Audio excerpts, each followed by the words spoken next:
O ponto aqui é que os milagres que Jesus operou, ou pelo menos alguns deles, são sem precedentes na história sagrada e não podem ser realizados apenas por um profeta ou por um homem de Deus, muito menos por um curandeiro. Jesus Cristo foi o único que curou doentes, perdoando-lhes os pecados cometidos, coisa que só Deus pode fazer. Também ele foi o único que cumpriu as profecias messiânicas do Antigo Testamento. E, por fim, ele foi o único que ressuscitou dentre os mortos como prova final de que tinha o poder sobre a morte. Eu sei que outros homens também ressuscitaram dentre os mortos conforme o próprio testemunho bíblico, mas nenhum deles, eu repito, nenhum, poderia jamais dizer aquilo que Jesus disse. Ele afirmou: "Dou a minha vida para tornar a tomá-la. Ninguém a tira de mim, mas eu de mim mesmo a dou. Tenho poder para dar e poder para tornar a tomá-la." João 10, verso 18. Somente Deus tem vida em si mesmo a ponto de poder dá-la e tomá-la de novo, como disse Cristo. Nenhuma criatura teria tal habilidade. Jesus fez coisas tão extraordinárias e afirmações tão únicas que, como afirmou C.S. Lewis, popularizando um argumento de John Duncan, ou Jesus Cristo era um lunático, ou ele era um mentiroso, ou ele era o Senhor. Noutras palavras, o que Jesus de Nazaré declarou acerca de si mesmo é muito forte para passar despercebido. Raciocine novamente comigo. Primeiro, se Jesus alega ser Deus e de fato não o é, ele deve ser louco ou mentiroso. Segundo, se Jesus não é Deus nem é louco, então ele é mentiroso. Terceiro, se for louco, não é mentiroso, mas também não é Deus. Por fim, em quarto lugar, se Jesus não é mentiroso nem louco, então ele só pode ser Deus. Veja, você pode escolher uma dentre as três alternativas para Jesus: louco, mentiroso ou divino. Não existe uma quarta opção. Logo, antes de provar que Jesus era Deus, basta verificar se ele era mentiroso ou louco. Se nenhuma das alternativas forem válidas, então certamente ele será o Filho de Deus. A menos, é claro, que trabalhemos com outra hipótese, a de que o Jesus da Bíblia não seria louco, nem mentiroso, nem o Senhor, mas apenas uma lenda criada pelo autor sagrado. Em outras palavras, o Jesus da Bíblia, segundo essa tese, não seria o Jesus da história, e assim sendo, as suas afirmações acerca de si mesmo seriam apenas uma invenção dos evangelistas e não poderiam ser tomadas como uma fala de um personagem real. Sobre isto, eu posso iniciar a minha argumentação com 4 elementos muito claros em termos de produção literária mitológica ou novelística. O primeiro deles diz respeito ao estilo de literatura que os evangelhos representam.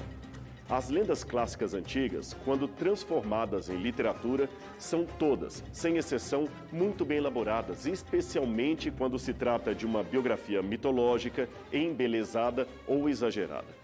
Os especialistas em literatura clássica e mitológica percebem que os evangelhos não podem ser classificados como lendas, porque falta-lhes elementos artísticos para tanto. Por exemplo, a maior parte da vida de Jesus não é coberta por seus relatos, algo inadmissível num conto biográfico em termos imaginativos. Também devemos notar que, em termos imaginativos, a redação dos evangelhos chega a ser desajeitada. Os diálogos que traçam, especialmente no quarto evangelho, não se assemelham em nada aos bem elaborados diálogos de Platão, de Sócrates. Em segundo lugar, observo que o hiato entre a produção dos evangelhos e os fatos neles descritos é muito pequeno para que haja tempo suficiente de formar uma descrição lendária dos acontecimentos. Deixe-me explicar melhor esse ponto para você. Apesar de uma ou outra tentativa de datar os evangelhos tardiamente, boa quantidade de acadêmicos os estabelece como pertencendo à primeira geração dos crentes. Ou seja, quando Paulo disse que Jesus ressuscitou dentre os mortos, isso 25 anos depois do ocorrido, havia na Judéia muitas testemunhas oculares ainda vivas que poderiam confirmar ou desmentir o relato de Paulo.